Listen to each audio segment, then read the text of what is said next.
GCSEs.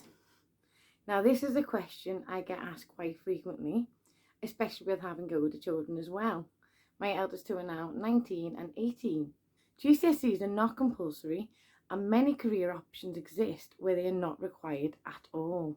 However, with that said, many teenagers do choose to take GCSEs and there are plenty of options available for home ed teens in the UK. So many home educators choose to do iGCSEs, and these are predominantly made up of coursework that the children would do during their study time. And if you're feeling overwhelmed about delivering a GCSE syllabus, you can actually outsource this as well, and there are plenty of options available. Off the top of my head, you've got the £2 Tuition Hub, Twinkle, OutSchool, TES, and you can also find the Oak Academy online, which outlines the national curriculum for each year group in the UK. There are also exam centres across the UK where you can actually register your child as a private candidate. Now this cost does fall to the parent, and it is about £150 to £300 per exam, depending on which GCSE topic you've chosen. Several senior schools will also allow you to register as a private candidate, however they are becoming harder and harder to find. So each exam centre then uses their own exam board. Now you don't contact the boards initially, you contact the exam centres, especially to book in for your exams. And the exam boards that they may choose between are Edexcel, AQA and say OCR off the top of my head. The beauty of home ed is though that you can also travel further afield to an exam centre of your choice that caters to the GCSE topics your child has chosen. You need to look into what exam board that exam centre actually caters to so that you get the right syllabus and you're learning the right syllabus. And in addition to that, many teenagers choose to wait until college. And they can either do that the traditional route, wait until 16 and sitting their GCSE exams alongside a vocational subject of their choice.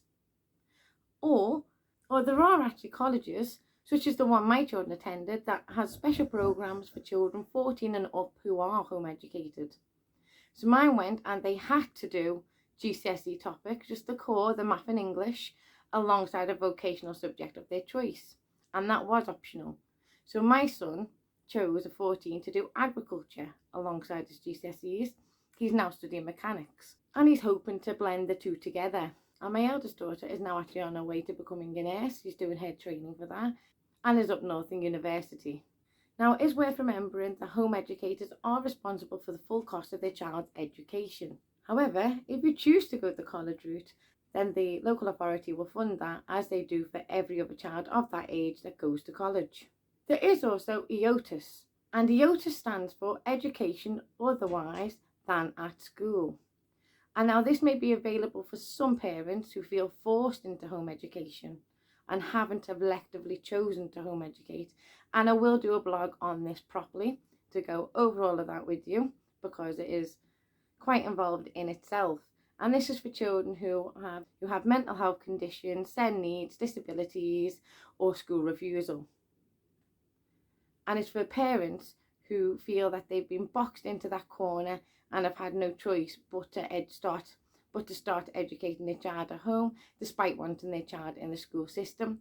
And the LA then still steps in under EOTAS and they sort out their exams. I will do a full vlog on EOTAS to go over that with you because I think it's quite important. That's my dog trying to get in. And they have their own range of exams and syllabuses that you can choose from. And EOTAS is provided by the local authority, so the parent isn't responsible for any of the educational cost of their child or meeting their child's educational needs. So it is completely different to elective home education, but it is an option worth mentioning for any parents watching who have been pushed into home education recently because there's been a lot of off-rolling. So this allows you to have another avenue or route to look into and go down. I'm a strong believer that elective home education should only ever be done by choice. You should never be pushed into that situation. And many parents are not actually aware EOTAS is out there, which is why it's worth mentioning, so we'll do another vlog on it. So as you can see from what we've covered so far, there are plenty of GCSE options for children who are home educated, so there's no need to worry about the educational qualifications home educated children can actually access.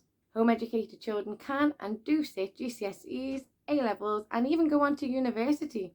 If this vlog has helped you or you would like further information on home education in general, then please give us a follow and you'll be able to keep up to date with all my vlogs.